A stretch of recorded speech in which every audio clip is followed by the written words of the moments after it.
Europe 1 Soir, 19h-21h, Jacques Serret. Et dans ce studio, Yves Tréhard du Figaro, Jules Torres du JDD. Messieurs, vous avez entendu cette interview. Nous sommes à une semaine du premier tour et la campagne est percutée par cette actualité dramatique. Une enfant de 12 ans, victime d'un viol samedi dernier à Courbevoie par 3 adolescents âgés de 12 à 13 ans. Une agression antisémite. Et un responsable politique est visé par les critiques dans ce contexte.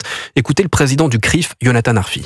La France Insoumise et Jean-Luc Mélenchon lui-même ont fait le choix depuis le 7 octobre de mettre la question de Gaza au cœur de toute leur prise de position politique, au cœur de leur campagne électorale, comme s'il s'agissait d'un thème de mobilisation français. Eh bien, c'est quelque chose qui se paye très concrètement parce que on a vu que ça a attisé la haine dans notre pays, que ça a alimenté les raccourcis et que ça a désigné les Juifs comme des cibles légitimes, y compris en France, comme si les Juifs étaient responsables de ce qui se pouvait passer à 4000 km d'ici. C'est quelque chose d'indécent et ils ont pourtant choisi de le faire par clientélisme et par vision communautariste de la société.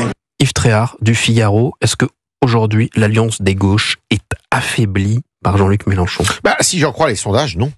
Je suis désolé de vous le dire, mais les sondages montrent que il flirte avec les 30% d'intention de vote. 27% d'après le chez dernier. vous, c'est ça. 28 ou 29 chez d'autres, notamment l'IFOP et également chez Odoxa.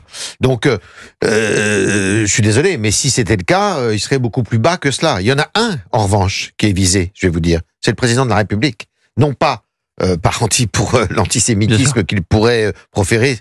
Il en est très très loin, mais pour la faiblesse de sa réponse régalienne et contre l'insécurité depuis qu'il est président de la République. Et il est là le sujet. Il est là malheureusement le sujet, parce que la campagne odieuse, ignoble, effectivement, que mène de façon subreptice Monsieur Mélenchon, avec des relents qui sont des relents tout à fait détestables, certes. Mais au-delà de l'antisémitisme, il y a la responsabilité du pouvoir exécutif sortant de ne pas avoir réussi à répondre. Et puis, il y a une deuxième chose, moi, si vous me permettez. Sur l'antisémitisme, il y a un truc que je vois là. C'est que quand vous voyez Monsieur Klarsfeld, quand vous voyez Monsieur Finkielkraut, qui aujourd'hui disent « je pourrais voter en cas d'opposition de LFI, le Front Populaire, je pourrais voter RN, voilà ce qu'ils ont dit. » Vous vous dites que là, c'est le cas de beaucoup de Juifs qui disent « mais on se sent plus protégé, donc on va à celui qui fait la promesse de protection la plus sérieuse. » Avant de vous donner la parole, Jules Torres, je voulais juste montrer tous ces rassemblements qu'il y a partout en France à la suite de ce drame. Un exemple à Toulouse où 200 personnes se sont réunies dans le centre-ville aujourd'hui. Écoutez le reportage de Charles Villiers. N'ayez pas peur de porter votre kippa. Le message des organisateurs ici devant la foule et devant Pierre. Ce qu'il s'est passé à Courbevoie a une signification particulière pour ce père de famille. J'ai une petite fille qui a 7 ans à l'école. On lui a dit je ne savais pas que tu étais juive et est-ce que quelqu'un a un couteau? Ça veut dire tout simplement si j'ai un couteau je t'égorge. Depuis le 7 octobre on a vu un complet basculement. Contexte incandescent ici. Conséquence, les représentants locaux de la France Insoumise n'ont pas été invités à ce rassemblement. Ils sont persona non grata, explique Franck Touboul, président du CRIF de Toulouse. Jean-Luc Mélenchon nous a mis une cible sur le dos. Donc ils ne peuvent pas venir pleurer sur l'agression de cette jeune fille, alors qu'à mes yeux, ils en portent une part de responsabilité. Donc cette ignominie, elle s'inscrit dans l'augmentation exponentielle des actes antisémites en France. Et je crains que par contagion, cela continue. Le spectre d'une contagion qui, ici, même à 700 km de Courbevoie, fait peur, dans cette ville qui abrite la 5e plus grande communauté juive du pays. Toulouse, Charles L'Huillier, Europe 1. Jules Torres du JDD, vous l'entendez, la France Insoumise, persona non grata dans ces rassemblements. Est-ce que ça égratigne le Parti Socialiste ou pas? Bien sûr, parce que le Parti Socialiste a décidé de se compromettre, mais ce que je trouve intéressant, c'est que elle n'est pas exclue depuis une journée, la France Insoumise, de ces manifestations, de ces mobilisations.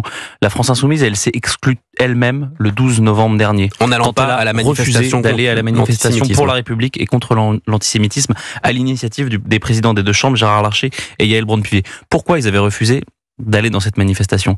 Parce qu'il y avait la présence du Rassemblement national.